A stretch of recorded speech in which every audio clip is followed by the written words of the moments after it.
One night, while Jeff was sleeping, all the hairs on his body suddenly stood on end. There was someone outside his door.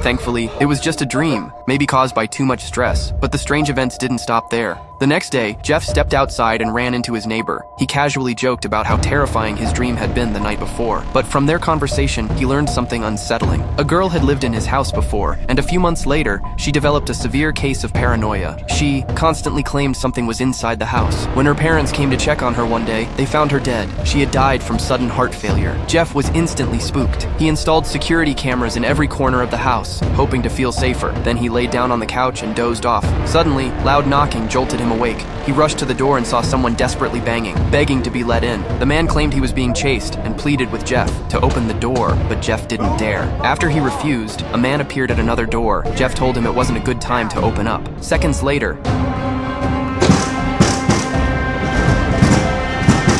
"You're not welcome here! Just go away! Never open the fucking door! Just leave! Just leave!"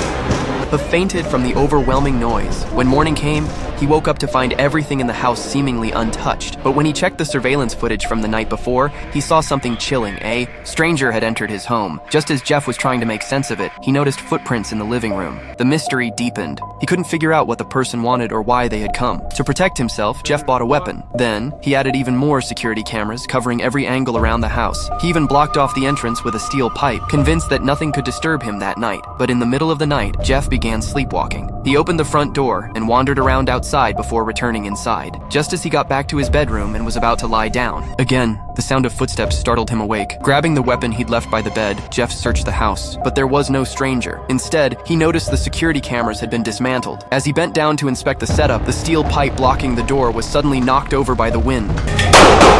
Seeing the door swing open in the wind, Jeff assumed the intruder had escaped. He rushed outside with the weapon to search, but instead of finding a stranger, he ran into his neighbor. Jeff explained that he had fired the gun because someone had broken into his home. But when they checked the house together, they found nothing. The neighbor suggested Jeff might be overthinking things and advised him to see a therapist. While the two were talking, police sirens blared from outside. The neighbor went out to handle things on Jeff's behalf, but the way he handled the situation left Jeff feeling suspicious. Now, Jeff wasn't sure who he could trust anymore.